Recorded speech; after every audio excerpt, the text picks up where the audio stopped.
Welcome to Small Biz Life, episode 139. Have we overinvested in Facebook? Teehee.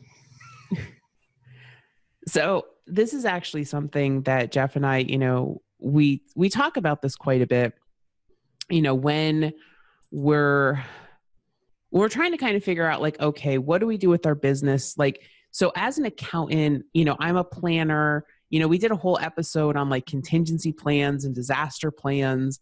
And so I like to have backup plans. My experience as a system product manager for several systems, and as my short time as an industrial engineer, these are all disciplines that make people go, when it comes to work especially, I need to get some planning done. Now, artist Jeffrey, he likes to feel like a butterfly, but he wasn't involved in this conversation. So, we were sitting down and we're like, okay, so what are some alternatives to Facebook? And there really aren't a whole lot of good ones. So if you kind of think about, the reason we decided to do this episode is we were when we were listening to Mark Zuckerberg in front of Congress, which is its own separate hilariousness, and kind of makes you sad about the leaders of our country. But, we're kind of like, all right, so if something happened to Facebook tomorrow, as small business owners, what would we do? Because let's talk about all the things that we currently have going on Facebook. And we'll talk about our business, and your business is probably similar. So we have a Facebook page, and we're actually broadcasting our podcast live to that Facebook page every single week. So this is a great way for us to interact with our audience. It gives our audience the opportunity to meet with us, right? Earlier than, they get to hear the podcast earlier than they normally would, and they get to actually interact with us live. So that's people like Carla, who just came on, gets a chance to actually interact and maybe shape the way the episode goes. Yeah, exactly. But that's something we do live on Facebook. We don't, and I guess an alternative for that, we could go live on YouTube.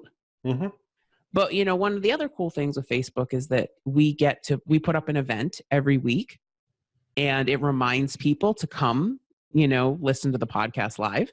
I guess we could do something through email.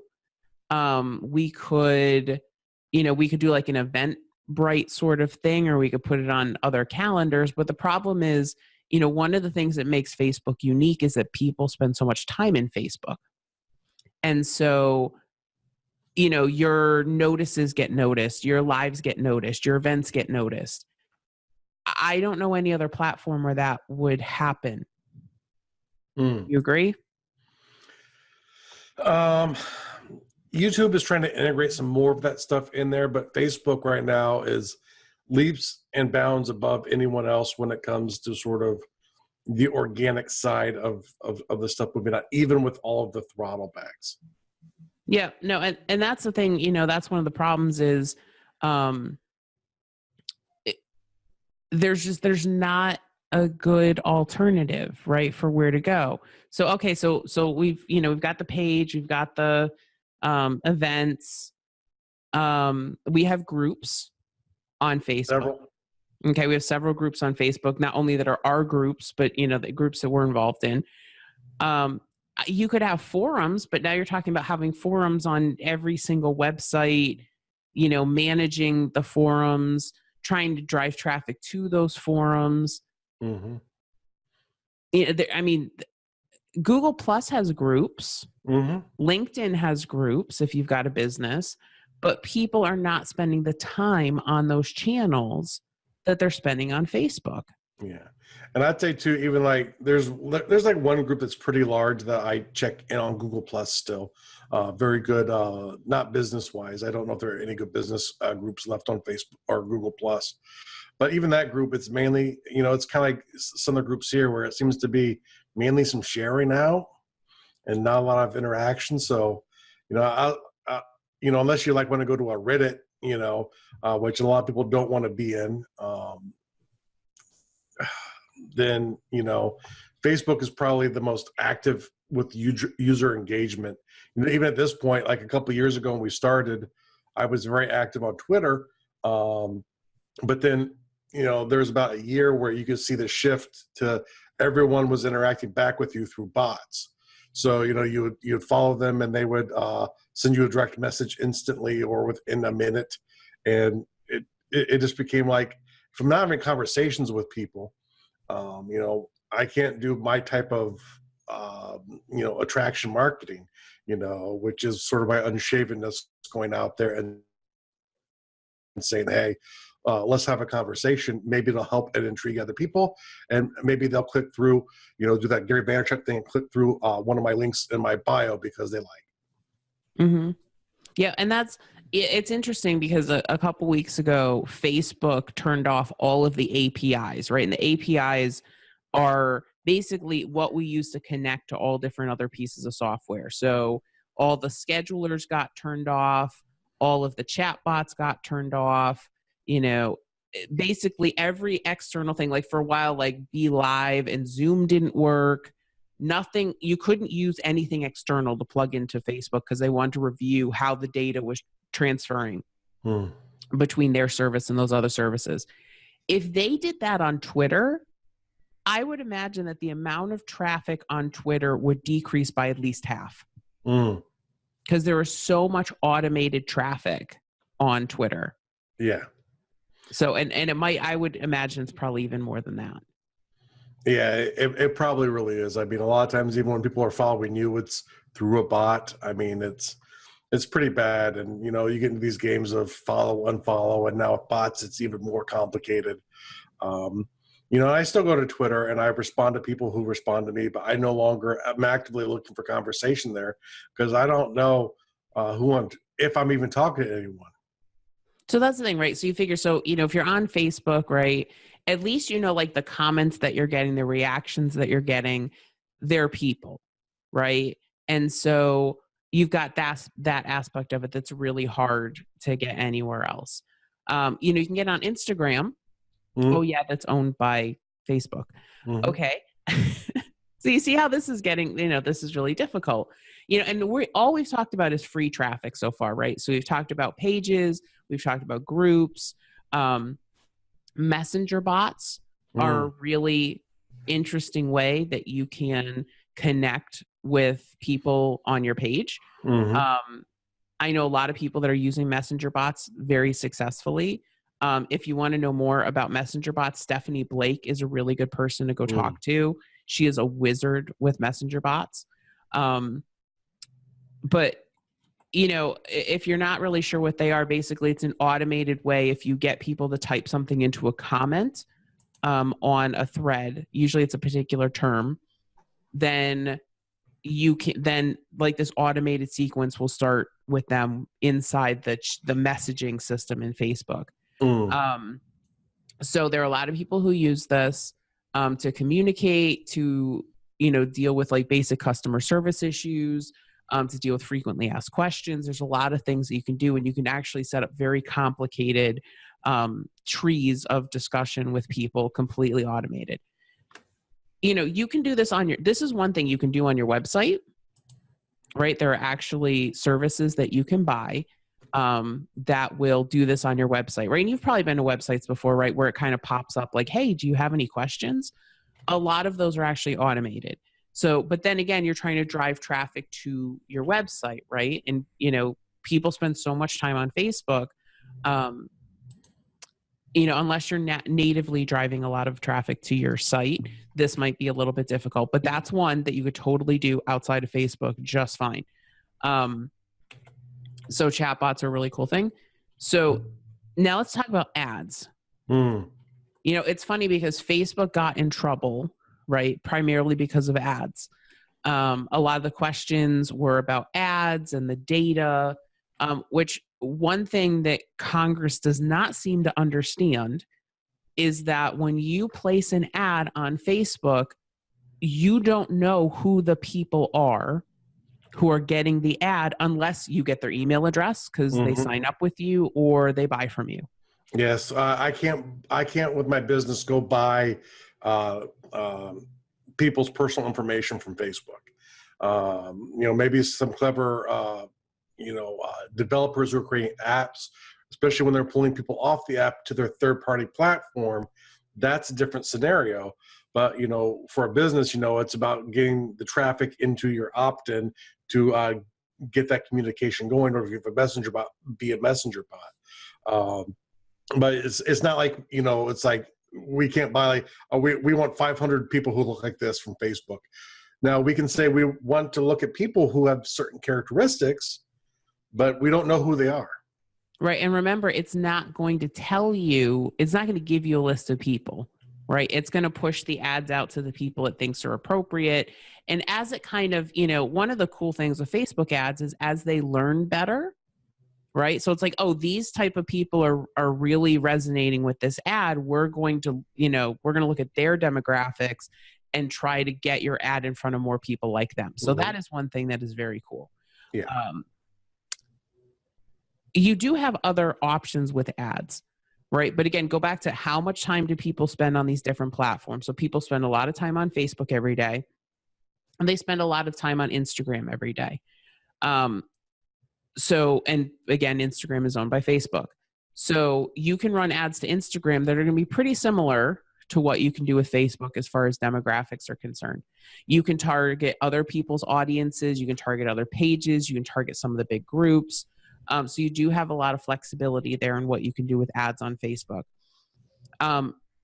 Let's talk about some of the alternatives though, right? Because if something happens, because kind of the one thing I'd like you to walk away is, well, what are some other options if I don't want to work with Facebook anymore, either because I don't like what happened, in the elections, or, I don't like what they're doing with data, or whatever reason, if you want an alternative to Facebook. Now, I'm going to be honest with you, though. The alternatives to Facebook are not as good as Facebook when it comes to ads. And we'll talk about those. So you can do Twitter ads. Twitter collects very little data on its users. It's kind of one of Twitter's things. But with that, you're not going to get great targeting as an advertiser. If you've ever kind of gone through Twitter and you've seen some of the sponsored posts, a lot of times you're like, that is not relevant to me at all. Okay, that's because Twitter, you're going wide blanket. Okay. You can do Google AdWords. Google AdWords is their advertising platform. So Google AdWords is where you place your ads. Google AdSense is where you can go to have ads put on your websites. So it's kind of the other side of it.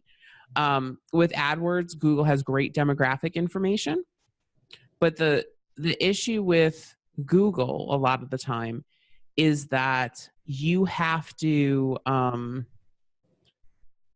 in order for your ads to be seen, people need to search for things, right? Because most of their ads are search term based. And so unless people are searching for you, they're not going to find you. Or unless they're searching for something similar to you, they're not going to find you. Whereas Facebook, you can target people based on their interests or based on what's going on in their lives. So right now I get a lot of ads on Facebook for new moms. All sorts of things targeted to new moms. I get ads. Can't imagine why. Because, I'm kind of a new mom. So, but the thing is, like, I don't do a lot of searching, like, on Google for stuff for new moms. Sometimes, I'll search for things, going on with the baby or something like that. But that does not help people that want to, like, sell things to new moms. Okay. You kind of agree with that? Yeah, almost. I mean, in theory, Google Ads can help with that because some moms are searching for specific things, but it's easier to get them earlier when you're advertising to new moms directly in a place where they are. Yeah. So, like, I mean, I'll tell you, like, stuff I bought through Facebook ads for the, either for me or the baby. I bought a post-pregnancy ab workout. I bought like these teething eggs that were, on an ad. So yeah, you've got one right there. There's one of the teething eggs, which those are actually really neat. I like those a lot. But like, these are things like I never would have known about had an ad not popped up on Facebook. So in addition to that, there are also ad networks that put ads onto websites. So if you go on a website and you see an ad, typically it'll say it's the DoubleClick network. Google has its own ad network aside from AdSense. Facebook actually has an ad network. So if you've ever placed an ad, one of the options is the Facebook ad network. There are some websites that work with Facebook to place ads on websites. So that's another way that Facebook can kind of help you if you're trying to target people who are not on Facebook. So, again, there are options. None of them are as good at targeting as Facebook is. And getting in front of people who are not looking for you. Yeah. No, I would completely agree with that. The thing is, it's like sometimes, typically when I'm at blogs or I'm in websites in general, I search for them. A Google ad might catch my attention, but typically when I hit the website, I'm strictly looking for one or two things on the page. So I'm scanning through the page, which is why, search engine is good, right? Optimization, because I'm searching for those H2 headlines that will tell me what I'm looking for is right by there. I will stop, read that paragraph or two, and I'm gone. Yes, people still do use advertising that way. Or, you can also go into audio, very easily today. There are marketplaces that will sell advertising as well. Those might work a little better than the website ones because they get inserted into the role, or the audio, I should say. But there are other options, but the thing is, I only listen to podcasts when I'm listening to podcasts. Facebook is typically open more often because I'm either in there for business or I'm checking my notifications. I'm much more likely that's just a place where I see most of my ads, and typically they catch my eye, especially the ones that come down as a post. Now, I think one viable alternative for small business, and again, I think this one's really tough too, YouTube might be a viable option. Yes. The issue with YouTube, though, is that you have to have a video ad. And a lot of people, they get to that 4-second mark and they're like, I just want to listen to my music video, or I just want to, I want that comedy video or whatever it is. And they click skip. Yeah. So I think that one is really hard as well. Or there's someone like me who I might listen to your ad because I have it running in the background on a playlist that I found that I like, which I do use YouTube sometimes for. But I'm not paying attention to the video when I'm doing that. Yep. And I'm seeing a lot fewer display ads on videos, just because I think people find that they're not super effective. So I think, that is, I think that's a better option than most. And that's only because YouTube is using the analytical data that Google has in order to target people. So you can get a pretty good target on YouTube, but it's getting people to actually view your ad. And you kind of have that issue on Facebook, right? Because how fast are people going to scroll by you? You don't notice it as much though, because you don't know the number. You don't know how many times you've been skipped. Yeah, exactly. Right. So, so I think in the ad realm, there is some alternative. And I would say too, if you're trying to target people with products, Amazon really is probably a strong place if you can make an ad that will pop out. Amazon has a very strong network, and the people who deal with Amazon are all buyers, and they all buy online, which is one huge advantage over Amazon. But the thing is, once again, they have to be within the ecosystem of that. How much time do they spend there versus Facebook? Yeah, and I think that's one, if you are going to do Facebook ads, a really good tip is when you're doing your marketing, if you're trying to get people to buy something, especially if it's a product, you can actually put in your targeting someone who's bought something online in the past 3 months. Put that in there, because if you're targeting people who don't buy online, it is a much harder sell because they're not used to buying online. Yeah, and especially depending on your age demographics. If it's a older age generation where they're not as likely to buy stuff online, those people maybe have not at all. Sometimes the younger people, Facebook might not know that they bought online, but they might. So I think it's a good way if you need to make the audience a little smaller. If you're trying to sell products through your ad, which why else are you doing ads? It might be the content, but ultimately it's to buy products. Hmm. Whether through an affiliate or through yourself. So unless you have money to throw away. So definitely, that I think that's a great way to make sure you have a little bit more focused audience of people who are willing to put their credit card information or go through PayPal, depending on however you need to do it. Yeah. So I think one thing that is pretty interesting, um, I think a lot of advertisers, I think a lot of small business owners are very concerned about the effect that Cambridge Analytica and the elections and Russia and all of this stuff would have on Facebook. Hmm. So they've started doing polling on this. The vast majority of Americans, about 80% of Americans really don't care. Mm-hmm.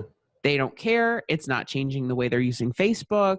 They're not leaving Facebook. Facebook's user base actually grew last quarter. They're not they're Facebook is not suffering because Mm-hmm. of this. Yeah. Um, so if you're looking at it from the standpoint that, oh my God, I need to find an alternative because Facebook is going to go out of business, that's not going to happen. At least no Okay. time soon. Right. They're not leaving Facebook in droves because I think even people realize, where are we going to go? Mm-hmm. I think that the average user opens Facebook like 5 times a day. Where are you going to go? Your Mm-hmm. family's there, your friends are there, everybody's active there. You can interact in lots of different ways. Um, where else are you going to go? And I do know several people who have left Facebook multiple times, and then they end up coming back if what they're looking for is the interaction. Maybe it's even just a spy on people. They end up coming back because Facebook is where the connections are that they're connected to. So it, it, you know, the thing is, I definitely want to see it 1 year out, and I want to see. I don't know how well they'll know, but in theory, I'm sure they've deleted all the data and wouldn't possibly know. But how many of these people are gone? Really after a year. Well, and I think, it's interesting because when I talk to people in the digital marketing space, they're actually saying that the cost of ads is going up. And I think,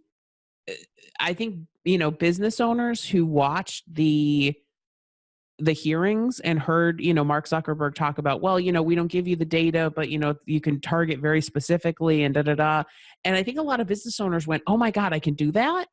Wait, Mm, I'm going to go check this out. So yeah. I actually think from a revenue standpoint, it was actually good for Facebook, because a lot of advertisers went, I can target like so specifically. And I think even, some of your bigger companies might have gone out there to see what the alternatives were and realize the value that is in Facebook, Well, I especially think for part of it too advertising. is for bigger companies, it's easier to step away for a month or a quarter. For the positive public relations you get for all the people who are outraged at Facebook. And then you just start slowly putting your money back in there into where you were. The thing is, if you ask most people who do Facebook advertising, the price of it's going up because there's more competition. Yeah, and I would imagine that Facebook is looking for ways to expand that network. I think you're going to see growth in their non-platform advertising. So if they can use that data, um, they can better target you when you're not on Facebook. Mm-hmm. And so I kind of see that. Like I see a lot of like ClickFunnels ads like all over the place. When I'm going around. Russell Um, haunts me. I know Russell follows me everywhere online. But that's why I love Russell, and that's why Russell is so successful. So, what we wanted you to get out of this episode is that, it's not that we want you to, be afraid that a lot of your business is on there. We want you to be aware of how Mhm. much your business relies on Facebook and watch Facebook. Watch to see, are there emerging, technologies? I know like Gary Vee thought that Snapchat was going to be the big thing. Snapchat is like, people are leaving Snapchat at really quickly, really fast levels. Their stock is doing terribly. Snapchat is, I don't think they're going to sustain. I think that they're going to go the way of Vine, I'm pretty sure. It's just going to be when that happens. Even when I talk to my college students, they're not really using Snapchat as much, because everybody's on Facebook. And Instagram. Yeah, and Instagram. I think Instagram's doing really well. Another advertising platform that we haven't really talked about, which might be a really good option for a lot of small businesses, is Pinterest. Pinterest ads, you can do some fairly decent targeting. It's not as good as Facebook, but the people who use Pinterest, so if you know your avatar really well and you know your avatar's on Pinterest, it could be a really good place for you to place some ads. The ads there are still relatively cheap, because I don't think they've caught up with the size of its user base yet. But I think that could be a really great option. So you might want to check that out as well. So, just kind of think, how much do I have invested in Facebook? Are there any alternatives for any of this?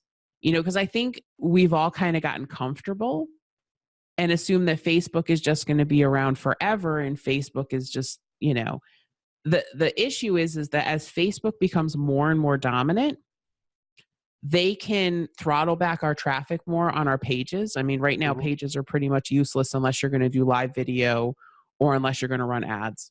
At some point, they're going to mess with groups. They've kind of already messed with the algorithm of groups a little bit and throttled back our traffic there, because they know businesses went there. Ad prices are going to go up because they're really the only, they're one of the only games in town, and they're the best at doing what they do. So if you kind of look at that, Facebook has a lot of control.